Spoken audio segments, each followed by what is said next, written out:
Hello friends, in this video I am going to discuss detailed summary and critical analysis of Rep of the Log. I'll discuss all the cantos. So let's begin by introduction, a brief introduction. Rep of the Log, it's a mock heroic epic written by Alexander Pope. Basically, he written this to laugh off the quarrel between two Roman Catholic families, the Petrus and Formors. Actually, it was based on a real incident of Petrus and Formors, and the real characters are Miss Arabella Formor, who is related with the character of Belinda, and Robert Lord Petra, who is related with the character of Lord Baron in this poem. So the two families took this trivial incident. What actually happened? It was caused by snipping of a lock of Miss Arabella Formo by Robert Lord Petra. So this is a trivial incident, but they took it very seriously. And John Carroll, a friend of Pope, asked Pope to write a verse satire on it, and so that the whole episode he depict them and bring out the reconciliation between the families. Basically, initially two cantos were written, and later on it was written in 5 cantos, which I am going to discuss in this video. So let's get started by detailed summary of Canto 1. Canto is a division in a long narrative epic poem. So long narrative epic poem is divided into cantos to make it easy for to analyze it. So in Canto 1, the poem begins by invocation to the muse. In every epic or any other poetry or writing, we'll see that the writer invoked the muse.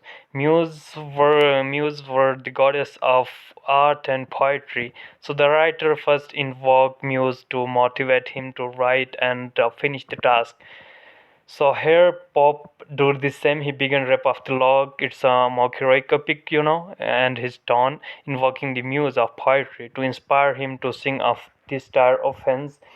And this dire offense, what was the cause of this snipping affair? It sprang from amorous cause. Amorous cause mean related to love. Yes, actually, what happens? Lord Petra proposed Arabella Formo, and she rejected his love. And later on, he was attracted by her looks, and he tried his best, every means to gain the locks. So the subject matter is specified as assault on a gentle-made Belinda here in this poem by a well-bred lord and rejection of his love by beautiful lady. So in beginning of this poem, Rap of the Log, we'll see Belinda in her bedroom. Belinda, she is the protagonist, the heroine of this epic poem, and initially we'll see in the poem that she was in her bedroom sleeping, and it was 12. Belinda still sleeping in her bed, and Belinda momentarily wake up and rings the bell 3 times, and when the bell remains unanswered, she angrily knocked the floor with her slippers. So what actually happens there? As from these lines you can guess that she belongs to an aristocratic family, upper class family, and she has got a servants, and at that time the owners used to knock the floor to call off their servants. Belinda did the same, and her guardian self, known as Ariel, make her drop off into a slumber again. And we'll see Belinda saw a dream, a vision. So during the sleep, Ariel, the guarding self or spirit, you can call him, and he caused a dream to visit Belinda. And in this dream, he informs of Belinda of other selves and their functions as sign and spirits. They are light militia, means army of the sky, to protect the ladies, beautiful and virgin ladies.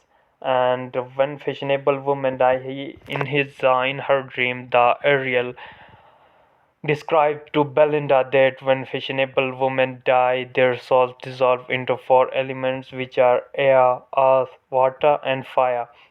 And he also tells that the soul of light-hearted Coquettes here refers to the flirting women. They transform into sylph, and those of grave prudes mean the grave prudes women. They transform into bad spirits known as gnome, and the fiery, quarrelsome women. They become salamanders. Salamander is a kind of lizard that is associated with fire. So the fiery women transform into salamander spirits. So Ariel describe her that how the spirits selves were formed, and after that he forewarning Belinda of a coming danger. Ariel then forewarns Belinda of impending danger. He saw that something bad is going to be happen with her, and he is quite terrible, feeling feared, afraid about it. And he actually doesn't know exactly what that danger is, but he beware Belinda of men, conscious about men. It was related to men. So Belinda, after that, she woke up and Belinda at the toilet. Toilet here means her dressing table. So she wake up and her eyes fell first of all on her love letters, and she was amused by several expressions of writer's passion for her. She was very beautiful and everyone adored her. And the ritual of then she became begin her ritual of dressing her up for the day started, and she stood before the mirror and adore her image as priestess adore goddess. So here her dressing up is described as that she is described as her own worship, which is beyond the morality of religion. And Betty, name of her maid servant, aided her in her makeup and dresses and beautifying herself and ready for a social gathering of upper class aristocratic class people. And the sylphs, the guarding spirits, and they were also there helping in preparation, attending invisibly. They were not visible to them. They are supernatural beings. And we'll see that here Pop begins poem. He evident from the way opening lines that which provide a statement of his purpose, and he invoked the muse to inspire the poet. We'll see in the beginning lines what dire offense from Amorasca springs, what mighty contest rise from trivial things. So the incident is a trivial, but the subject matter, when he write on it, it become famous and read all over.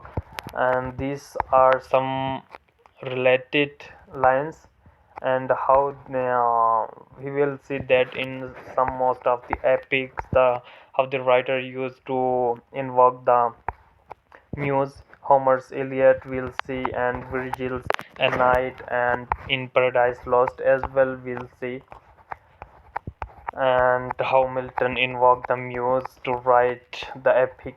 And line 3-4 of this exact clearly echo the Virgil's works. Light is the subject, but praise not small. If heaven exists and Phoebus hear my call.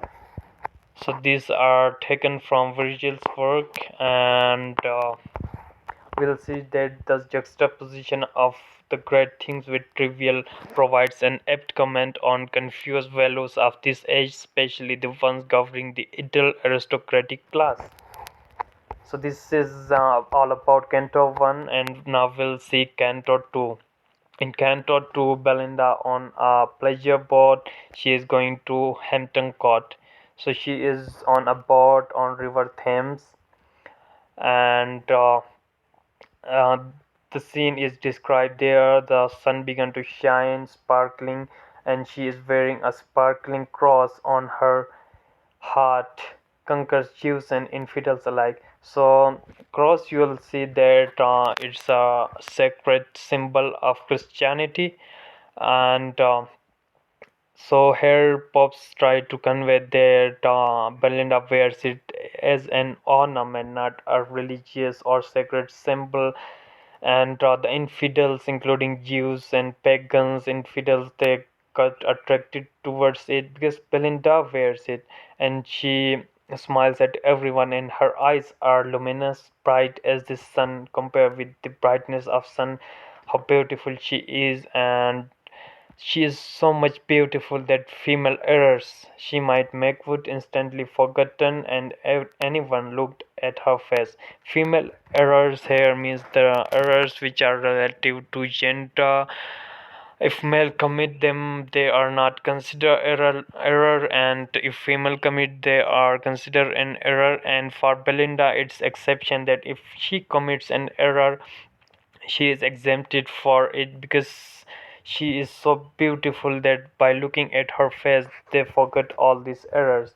And we'll see that most epic poems include sea voyages in Ulysses and other epics. And so it's compare Belinda's voyage to Hampton Court is sea journey is compared to sea voyages in classical epics, and Belinda traveling by boat, emphasizing her role as a parody of epic hero. And Belinda's lack of religious conviction is described that she is wearing the Christian sacred cross as an ornament to beautify herself, not her the symbol of her faith. So there is a criticism on her religious faith, lack of conviction, and her beauty means that these errors are instantly forgotten. Gazing at her, yes, it has been discussed there, and Belinda has been admired for her lock of hair, which are exceptionally beautiful, and the locks are so beautiful that they even hold the power for the destruction of mankind. And power of her beauty has been described there. Her beauty, the beauty of her locks, even cause destruction of mankind, all the humanity. She is so much beautiful. And the Baron's plan we'll see Lord Baron with he is compared with the original character Lord Petra, and he is fascinated by her locks, and he determined to secure them by any means, by force or by fraud, and he sought the aid of heavenly powers, especially the power of love, goddess of love. For this purpose, he built a pyre of French romances, his love letters, and all the tokens he received from his past mistresses, deity of God, was pleased to grant at least half of his prayers. The prayer, you can see that it's reference to both pagan religious tradition, and it was built for funerary purposes. But here, Pope tried to mock on this that how it's a trivial thing. He prepared this prayer for trivial things, using the pyre to burn trivial items including garter, gloves, love letters. And Pope continued his parody of court life, and he also described female vanity of Belinda's on pagan altar. Her dressing table has been described as a pagan altar fashioned from her dressing table, and Baron's frivolous means a trivial common pyre, and Belinda's dressing table altars pants, the two are being morally equivalent in their triviality or foolishness, you can say. And Belinda smile, and entire world will become happy. Smile with her. She holds such power. Everyone get influenced by her. And next important event in this canto is Ariel's order to other selves. So Ariel, who is Belinda's guardian spirit, who is still troubled by idea that something terrible going to happen, so he summoned the army of Sylph, and Ariel addressed them, calling out, "Yes, Sylph," and Sylph fights. "Your chief," mean Ariel is their chief. "Listen to me, all these fairies, genii, elves, demons here. Different roles have been assigned to them, different functions to protect the Belinda," and he reminds them of the self's role in guarding the beautiful and virgin. So he has previously created echoes between Ariel and Saturn in Paradise Lost to imply that Sylph may be more devilish what they might appear. So he mimicked the voice of God himself, who called to the angels, "Hear all ye angels, progenies of light, domination, princedoms, powers, hear my decree." Related allusion to Paradise Lost, and this effect is to suggest that Ariel's motivation is somewhere between angelic and devilish, and Pop keeps this mysterious. And we'll see Canto 3. At Canto 3, she reached Hampton Court, and it began with the description of Hampton Court and Queen Anne. She took counsel in the matters of state affairs as well as ship surety. So here Pop tried to mock on the court life, a triviality of court life, that Queen Anna, she discussed the matters of the state which are much more important, and then she sips her tea, which is trivial thing.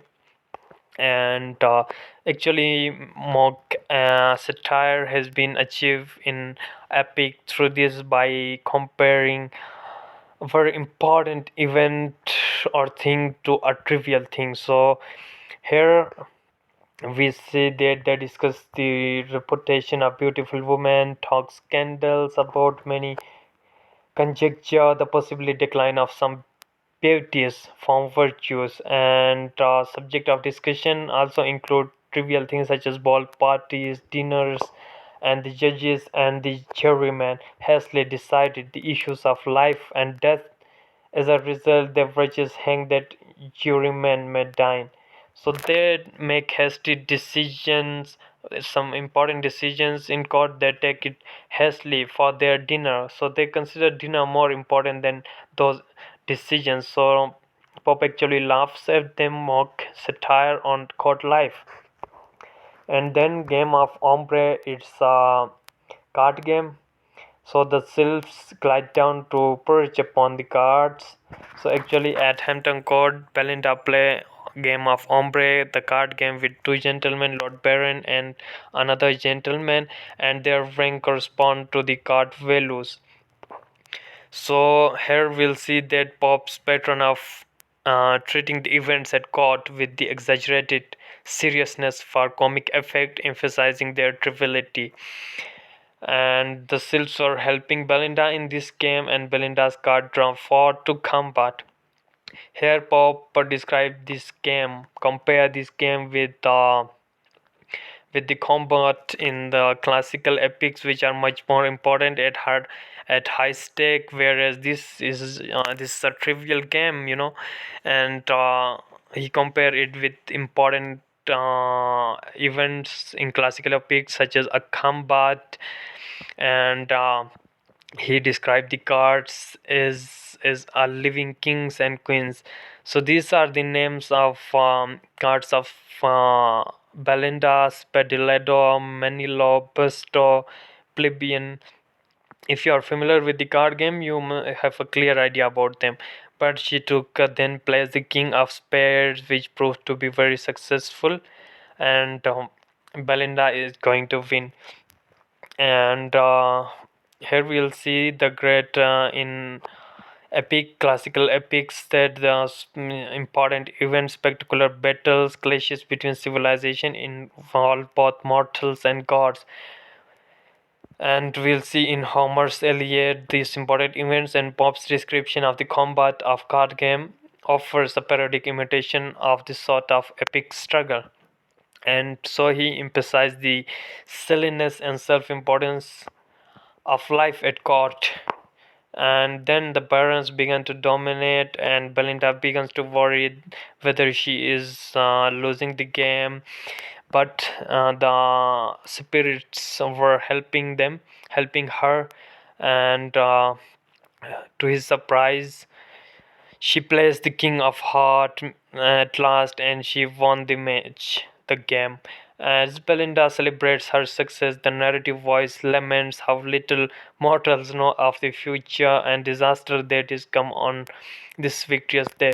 So he tried to comment on that, how unaware we are about the future, the role of fate, how this happiness turns into grief after a moment. We have no idea. She began to celebrate and she had no idea that a disaster is coming. When Belinda's horrors will be snatched away, we'll see later on in this poem, and she receives a warning in a moment of pride by her guarding spirits, but she ignores that message. And we'll see the parents cutting a lock of Belinda's hair. So after that game, the coffee is served on the altars of Japan's and China's art. So here it refers to equipment items from Japan, and China's art refers to pots from China. And coffee at that time was newly introduced and it was consumed by the high aristocratic class. So they enjoy coffee. Exotic items make reappearance, highlighting the pompous colonialism of people at the court. And the narrative voice is warning to parents to think of Celia's fate. It's an allusion to history. Once Celia's fate, we'll see that once when it's compared the high stake of classical literature with low stakes of present situation. Celia, who was daughter of a king, and what she did, the king possessed hair, magical hairs which help him protect him, and for her love she cut her father's king hair, and she was, as a punishment, she was changed into bird forever. So she plucked off one of her father's hair, we'll see. And at that moment, Clarissa, an important character in this epic, so she pulls out a pair of scissors and offers them to Lord Baron to cut the locks. And in court romance, armies, a knight with weapons. So it's compared with classical epics that she served the scissor to him, as it like in classical epic that at that the wife of a knight served him the weapon, the sword for the battle, so she served the scissor to Lord Baron. And all this will hurry up to Belinda's neck and attempt to fiddle with her hair and twist with her hair to make her aware, so that the Baron didn't able to cut the locks. And Baron's own self-serving form of masculinity, in contrast to knight's brave service on behalf of others, has been compared to star on the life at the court. Instead of defending ladies, the Baron seeks to steal from and humiliate them. And Ariel accesses Belinda's inner thoughts. To his shock, he finds an earthly lover lurking there, and this resign him to loss of the lock. So when he finds that Belinda's thoughts are impure, she in her heart she lover resides, so he give up on his duty because he thinks because he is assigned duty to a beautiful virgin pure justice woman. So when he come to know about them, he resign, he give up on protecting her. And Ariel feels that Belinda either deserves or wishes to be violated, so he gives up on protecting her. Belinda cries out in horror while the barons shout out his victory. He becomes successful in cutting the locks. The narrative voice muses on how little chance the lock had again against these scissors. So here the importance, the significance of scissors steel has been discussed there, and it has been compared with ancient illusions and labor of God strike, and still has such a power that it has even powers to destruct the towers of Troy.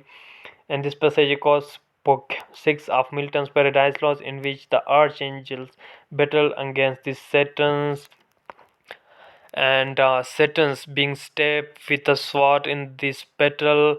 We'll see in Paradise Lost. I've many videos created available on my channel, and so what happens, her eyes are filled with thunder and her screams of horror begin to rend the sky. And her cries, so her cry has been described there that she cries so much she surpassed cries of women. She cries so much that like a woman loses her husband, or it has been compared with in very important things, although loss of hair is a trivial thing, And the canto ends with the narrators tribute the power of steel before which men as well as the movements have to submit. And then his use of satire here extend to women in society and their winning of men at any cost, particularly to detriment of their fellow women. When Pop says that Clarissa is one to present this pair, the scissors in this case, and he does not say that Baron is armed for the fight, but that Clarissa purpose is to arm him for the fight, and which suggests that she has as much of the stake in bringing down Belinda's as does he. And in Canto 4 we'll see. So the journey to Underworld after losing of the lock of Belinda's, then another spirit appear. Belinda feels very sad and dejected. She was in frustration and unknown. A spirit known as Umbrell appears there, find it fit opportunity to afflict Belinda with spleen. Spleen at that time, it's an organ, and at that time it was considered, or you can associate with melancholy, depression, and dysfunction of women. So the umbrella goes to cave of goddess of spleen, and we'll see description of the cave of spleen.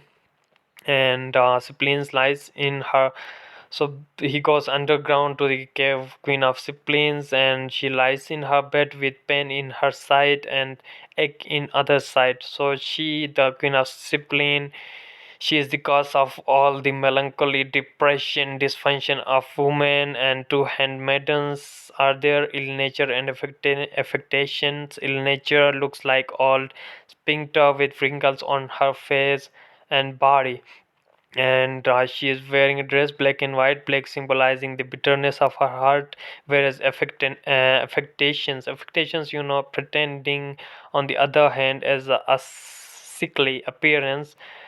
And so this given name of characters, affectation, ill nature, the characters in the cave of spleen. And she speaks in affected manner, pretending manner, tricky manner, you can say, language with pride. And the cave surely seems to be the pit of hell, and her praises because of her powers. And spleens make women act with inappropriately bad social manners. And Ambril says that Belinda has distanced the queen of spleens power on earth because Belinda's beauty and happiness. And spleen for power to touch Belinda's with ill humor, because if Belinda suffer, this means that half of earth will suffer with her. And Embril's list of the ways that he is in far with mortals, once again highlighting extent to which mortals in the poem are not totally responsible for their actions. To discuss that their actions have been controlled by the spirits, while society likely judged these women for their bad complexion and adulterous affairs, and suggested here that once April is actually to blame for this, not the humans. These women cannot be judged for their actions. And the Queen of Spleen grant her Umbrel a gift, and this bag contained the force of female lung size, so patience, war of tongues. And she also gave him the umbrella, a vial which holds the fainting tears of sorrows, melting griefs, and flowing tears. Pop is so referring a scene from Homer's Odyssey in which Odysseus received the winds from Aeolus, and this continues the mock style of narration and draws a contrast between the lofty, means high, and high stakes world of epic poetry and triviality of life at court, and effect of these gifts on Belinda. The Emperor receives these gifts, and he pours the content of back on both Belinda and her friend Thalestris, who are in rage and grief. And they, so this worsened the situation. They began to burn with rage, and Thalestris fans the fire of her fury by making her aware of scandals she will now suffer. And she told Belinda that Belinda's loss her reputation and all is lost, and Baron gazes upon his inestimable prize, that is the log he has gained, and he encased it in a ring upon his hand to hold it forever as his symbol of his victory. So here Thelestrius goes to her suitor, her boyfriend Sir Plum, to request that he goes to Baron and demand the return of the lock. Sir Plum goes to Baron, but Baron refuses to return the precious prize that he has won, and he wants to wear the ring with the lock of hair forever. And now we'll see Canto 5, which is very important, the Clarissa speech, which is added later on in this poem. It is the whole crux of this epic poem, and it is very important. So seeing Belinda's lamenting on her loss, Clarissa become anger, and she expresses her thoughts. She make a speech emphasis the society, overall the society on women, that why the society puts women to be why they put so much value, give so much value to beauty of women, and puts on women to be merely beautiful, and she called in its in vain idea, and it's all in vain activities such as dancing all night, dressing, the parties, all this beautifying herself, this is all in vain, and this is temporary, and you cannot stop from aging yourself, which is inevitable. And so doing this all dressing, makeup, this is in vain, she told, described in her speech. And so Clarissa names indicates the clarity. She clarifies things. Her speech was intellectual and moral, and that she helped the parents snip. And it has been discussed here, criticized here, that she offers her speech not to impress them but to justify herself, because she has helped the parents snip off the lock by offering him her the scissors. So it's possible to read her speech as that self-serving means of exercising her own behavior by suggesting that the lock was never really important. It was just a hair which can be regained. So a decline in one's attractiveness is inevitable. Hair eventually turns grey, turns white. Aging, which is inevitable, and everyone face ages regardless of makeup or whatever. And there are two famous my favorite lines in her speech, that in which she discussed that charm strikes the eyes while merits win the soul. This means that the charm, the beauty attract the eyes, whereas morality wins the soul.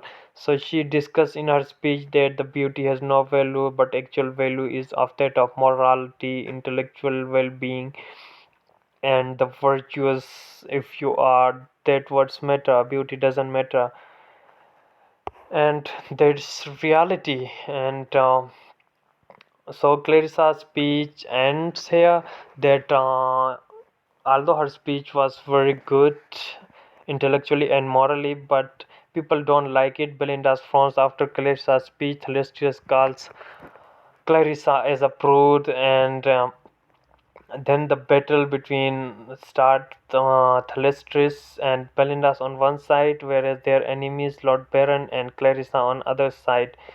So this fight has been compared with the classical battles, and Belinda throws some snuff into Baron's face to confuse him and make him sneeze.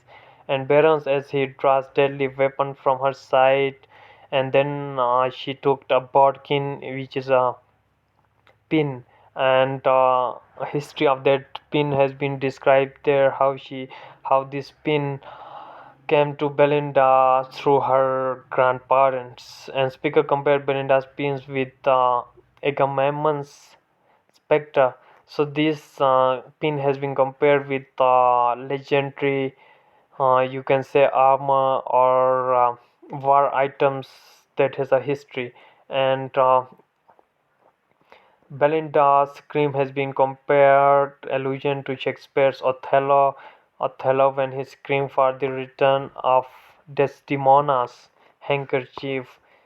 Okay, which is very important at high stake. His trust has been broken. whereas as compared to Belinda, it's a trivial thing. Belinda's precious lock of hair cannot be found, and at that fight, it lost, and Locke has gone to the moon, into the heavens, and the moon, which was considered home of heroes with legends, love letters, broken vows, lover hurt, and all of this. So her log goes to heaven, become a star, a constellation, and then the log will become visible to astronomers and consecrates Belinda's name to eternity. So here Pop describes that actually beauty has got true value, by describing that her lock is more beautiful. The beauty of her lock is eternal. It become eternal, become a part of constellation, and her beauty become eternal because it was written in poetry. Poetry as an art which is eternal, can be read for centuries, become and Belinda at least achieved her destiny and her honor. So this is all. Hope you understand. Notes are in the description. If you have any questions, you can ask in the comment, or you can follow us on my page, Facebook and Instagram, link in the description. Thank you for watching.